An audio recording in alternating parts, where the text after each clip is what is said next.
Hello and welcome to my art update podcast thingy. This is update number 78, a Quickie.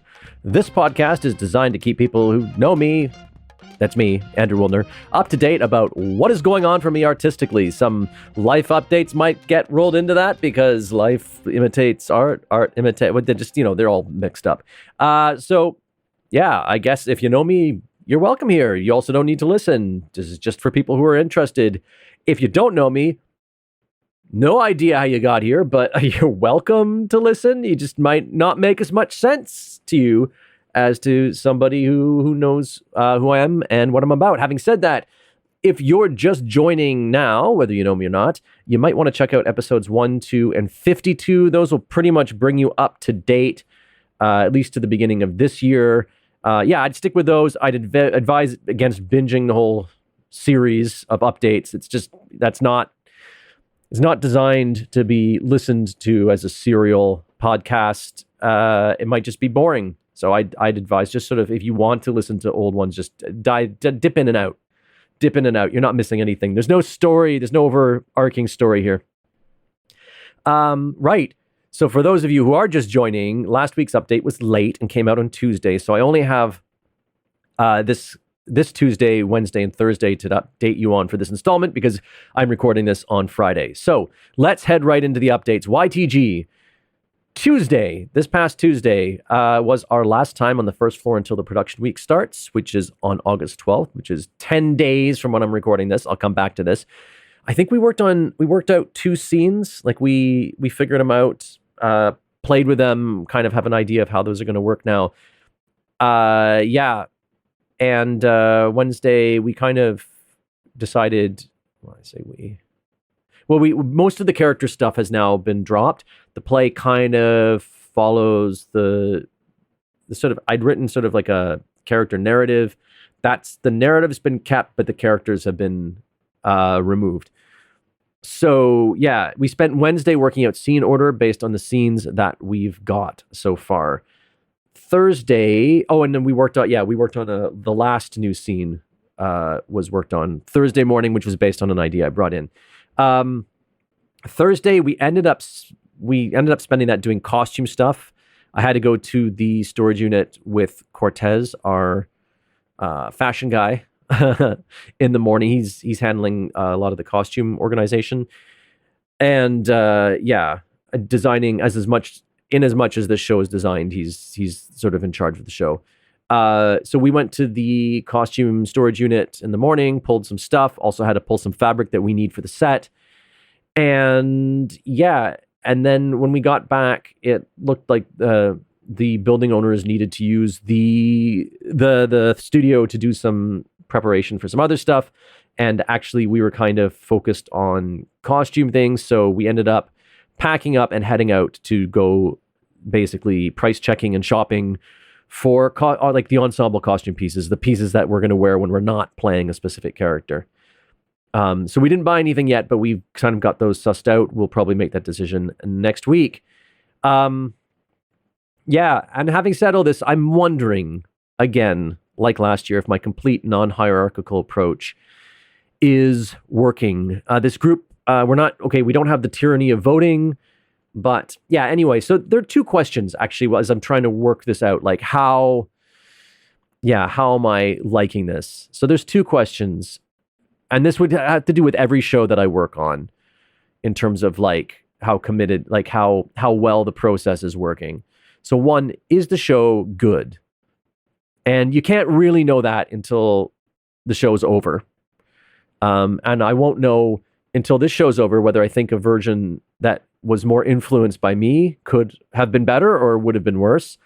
I am perfectly prepared for that to go either way, and actually hoping that I like it more than I think I would have liked my own version. Because I mean, look, there have been shows that I've had more influence on, and I think in retrospect I should have listened to the other collaborators more. Or like, I think I should, not that I didn't listen to them, but I think I think the group should have gone with other ideas other than mine. So, don't know. So the second question is, do I feel like I have enough creative input? I started running my own theater company because I felt like I didn't have enough input as an actor into the creative process. And having then made my own shows for a bunch of years, I really wanted to give that feeling of, having creative involvement to everyone. But for the last 2 summers anyway, I felt like I actually haven't had enough input on the projects that I've worked on. So last year's theater lab, so the one we did this past December, Consent, that felt like collective, but also like I didn't feel, I felt like I was, I had creative input on that. I felt like I had a fair amount of creative input on that, and I felt that, yeah.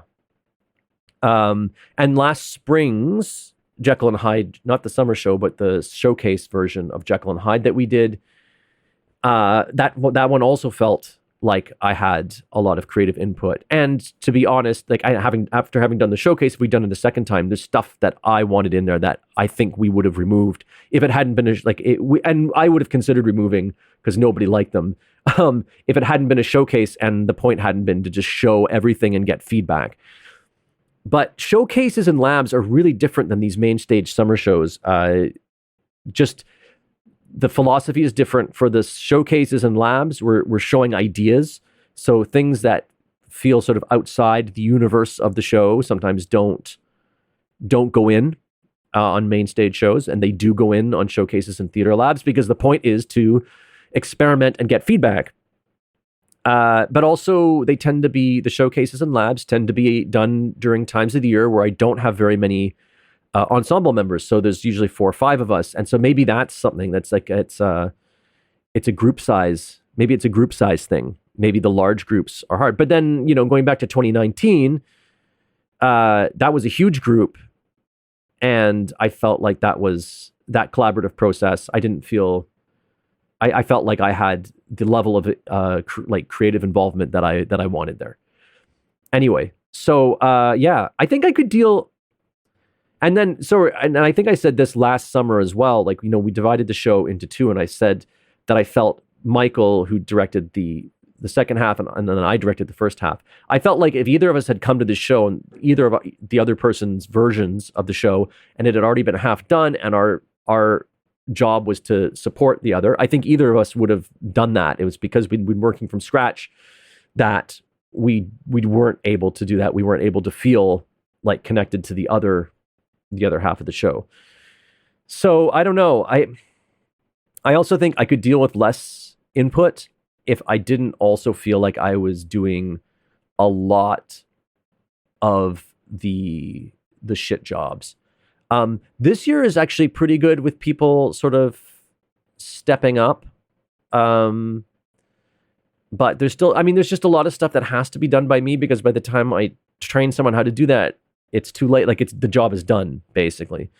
So yeah, there's that. And because I do a lot of also the work between the shows, the taxes and the grotty stuff. I think if I wasn't doing all of that and I was coming in as an ensemble member, it would be easier for me to feel more comfortable going with the flow. Anyway, this is all to say, I'm not upset. I'm not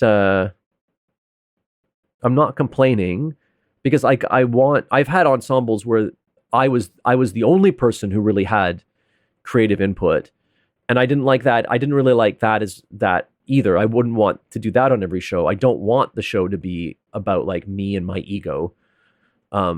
And I think other people's ideas not only are valuable, but and also frequently better than mine.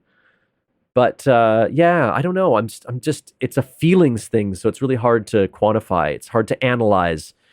But this is all YTG basically is an ongoing experiment. And if I'm going to keep doing this, if I'm able to keep doing this, I'm going to need to keep reevaluating and changing things. I thought I had my answer in 2019 with Antigone. And then last summer, and things that sort of went on from the shows from there. And then last summer threw me on my ass. And I thought I'd solved that because I thought I'd solved what I felt had gone wrong last year. But now I don't know. I don't know. And like I said, I don't think anything's specifically gone wrong this year, but it's not exactly the process that I want. But then every show process is different, even when it is what I want. And I'm trying to put my finger on it. Like, what is it that I want even? It's really, yeah, because as I say, I want to give everybody involved the joy of having creative input, the joy of having significant creative input. And I also want to have I want to have that for myself, but I also want to have space to do the things that I think I'm good at. So it goes back to the two questions, is the show good? And do I feel like I have enough creative input? On this show, I don't feel like I've had enough creative input, at least of the kind that I want. But I think the show is going to be good. So, yeah, I don't know. I don't know. Like, does it matter? And I mean, yeah, this podcast thingy is for me to talk about, making art and my feelings about it. And yeah, I don't know. I'm going to have to puzzle. I'll probably still be puzzling this out after it's over. But I do think the show is going to be good. So buy tickets, please. Money, I think I said this last week, but money is really tight this year. So please buy your tickets to watch the show online or in person, because it's available both, and it'll be available as a recording if you miss it. Please do that ASAP. Do that as soon as possible, because we need money to pay for costumes and stuff. We go up August 17th. We load in on the 12th, which is just, as I said, 10 days away, and we got to pay for stuff before that. You can get your tickets at ytg.jp/oblique, OBLIQUE. Yeah. Okay. Not many other updates. The YTG is taking up everything, my bandwidth, but I've managed to lose another lens. Hopefully this is just misplaced, like the 28mm one I lost last month or a couple months ago. But given the size, how physically big this one is, I kind of doubt it. I don't know what's happened to it. And I think this is the product of being in charge of too many things at every event that I do. Right? If I was just the photographer or just the technical director, it would be way harder for me to misplace things. We do the rehearsal, and then like everyone's cleaning up at the same time, and I've got all my stuff out because most of the equipment there is mine, and people are moving my stuff around because they have to in order to get other stuff cleaned up, because they can't just wait for me to organize everything. So, yeah.